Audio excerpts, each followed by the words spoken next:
ధనస్సు వారికి గనక చూసుకున్నట్లయితే ఇక్కడ ప్రధానంగా రాశినాథుడు మీ యొక్క రాశ్యాధిపతి అయినటువంటి గురువు అష్టమ స్థానంలో శుక్ర బుధులతో కలిసి ఉన్నాడు. కానీ ఆ బుధుడు 7వ తేదీ సప్తమంలోకి మారడము, శుక్రుడు 5వ తేదీ కేతువుతో భాగ్యంలోకి మారుతున్నాడు.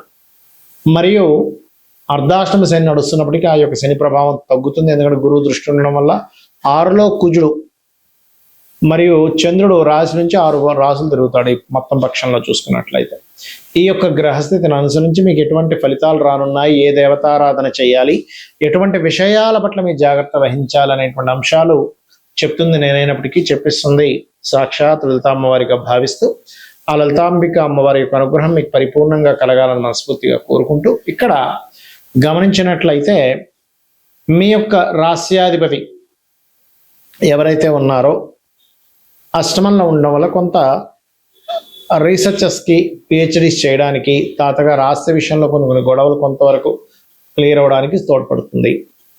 అయితే ఈ ధనస్థానాధిపతి 4వ భావంలో ఉన్నందుకు కొంచెం ఏదైనా మీరు ప్రాపర్టీ కొనుగోలు చేసే విషయంలో కొంచెం చూసుకొని కొనుగోలు చేయండి. కాకపోతే 4, 5, 6 తేదీలు మధ్యవర్తిత్వంగా ఉండడం, ఏదో కొన్నిసార్లు చూడండి మనం ఏదో లక్కీగా కలిసి వస్తుందంటే ఇంట్లో డబ్బులు పెట్టేస్తుంటాం. ఇటువంటి పనులు మాత్రం ఎట్టి పరిస్థితుల్లో చెయ్యకండి. అదేవిధంగా ఇందాక నేను చెప్పినట్టుగా ధనాధిపతి వెళ్ళి 4వ భావంలో 2, 3 అధిపతి వెళ్ళి 4వ భావంలో ఉన్నాడు. కాబట్టి గృహం తీసుకునే విషయంలో, వాహనం తీసుకునే విషయంలో జాగ్రత్త ఉండమని చెప్పాను. అందులో ప్రధానంగా 6, 7, 8 తేదీలు మరింత జాగ్రత్తగా ఉండాలి, గుర్తుపెట్టుకోండి.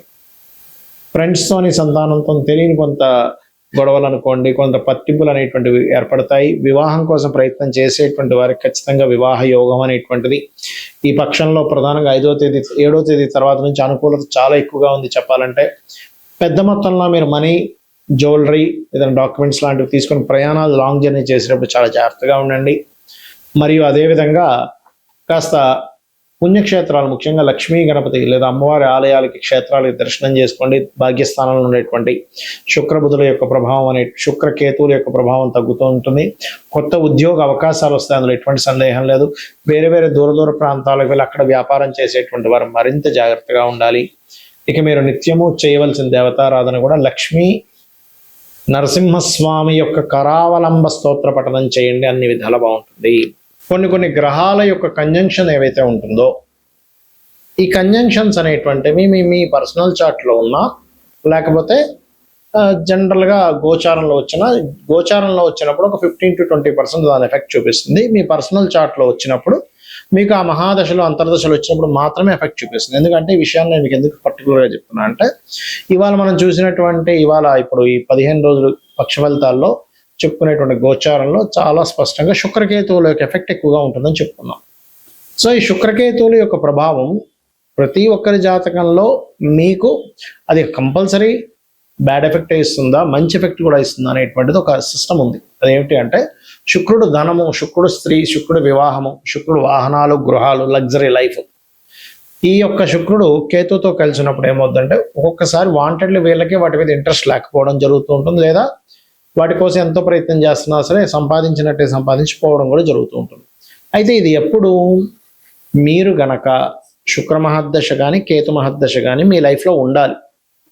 అంటే ఉదాహరణకి అశ్విని నుంచి మనకి 27 నక్షత్రాలు ఉంటాయి. అశ్విని, భరణి దాటిన తర్వాత కృత్తికలో పుట్టారు ఉదాహరణకి, వాళ్ళ శుక్రదశ ఎప్పుడు వస్తుందండి? రాదుగా. వాళ్ళకి ఎప్పుడు వస్తుంది? దాదాపుగా 90 ఏళ్ళకి వస్తుంది. 90 ఏళ్ళకి ఎప్పుడు అప్పుడు ఫలితమే ఉంటుంది, బాగా ఏజ్డ్ పర్సన్ అయిపోయి ఉంటాడు. కాబట్టి అది కాదు.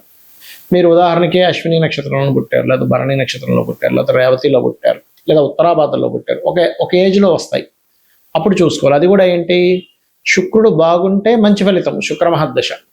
శుక్రుడు పాడై ఇలాగే కేతువుతో కలిసి ఉంటే అన్ని స్ట్రక్ అవ్వడం, అంటే భార్య కొన్ని కారణాల వల్ల. కొంతమందికి ఎలా ఉంటుందంటే జీవిత భాగస్వామితో విడాకులు అవ్వవు, కానీ జీవిత భాగస్వామి ఒక దగ్గర, వీరు ఒక దగ్గర నివాసం ఉంటూ ఉంటారు, గుర్తుపెట్టుకోండి.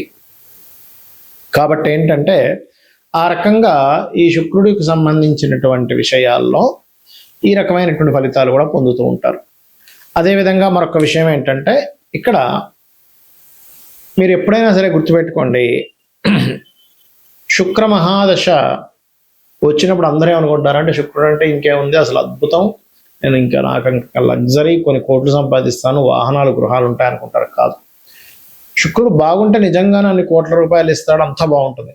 కానీ కేతువుతో కలిసి ఉండి ఆ కేతుతో కలిసి ఉండి కూడా కొంతమందికి యోగిస్తుంది, అది ఎప్పుడో చెప్తానండి. కొన్ని కెమికల్ రిలేటెడ్, ఫార్మా రిలేటెడ్ పూజాది కార్యక్రమాలు చేయించేవారు, అమ్మవారు ఉపాసకులు, లక్ష్మీ గణపతి ఉపాసకులు, పూజా సామాగ్రి స్టోర్స్ పెట్టుకునేటువంటి వారికి మళ్ళీ యోగిస్తుంది, గుర్తుపెట్టుకోండి.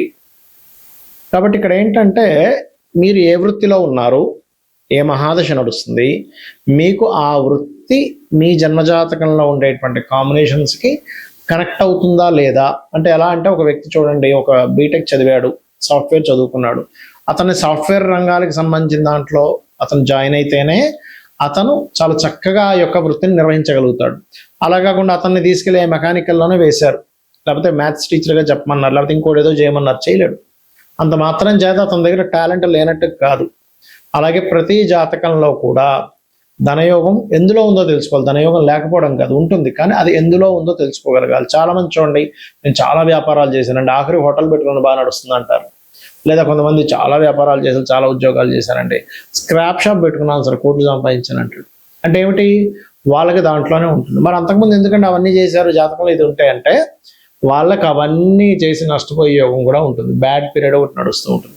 దాన్ని కూడా సెట్ చేసుకోవచ్చు. ఈ కలియుగంలో నామస్మరణ ద్వారా వృత్తిలో మీరు సరిగ్గా రాణించలేకపోతున్నారు, ఓం మాణిక్య మకుటాకార జానుద్వయ విరాజితాయ నమః చేయండి, చక్కగా వృత్తిలో సెటిల్ అవుతారు. ఏంటి ఫైనాన్షియల్గా నాకు ఎప్పుడు ఇబ్బంది ఉంది, ఓం సంపత్కరీ సమారూఢ సింధుర వ్రజ సేవితాయ నమః, లేదా ఓం ధర్మాధ్యక్ష ధనాధ్యక్ష ధనధాన్య వివర్ధిని నమః చేసుకోండి. లేదండి నాకు హ్యాపీనెస్ లేదు, చాలామంది అంటుంటారు, ఏమండి ఏంటో నాకు లాభస్థానం పాడైపోయింది, లాభంలో శుక్రకేతువులు ఉన్నారు, అందుకే నాకు హ్యాపీనెస్ లేదు అంటూ ఉంటారు. అలాంటప్పుడు చాలా చక్కగా అమ్మవారి పాదాలు పట్టుకొని అమ్మవారిని ఓం ఇంద్రగోప పరిక్షిప్త స్మరతో నాభజంగికాయ నమః అనే మంత్రం చేయండి, ఖచ్చితంగా బాగుంటుంది.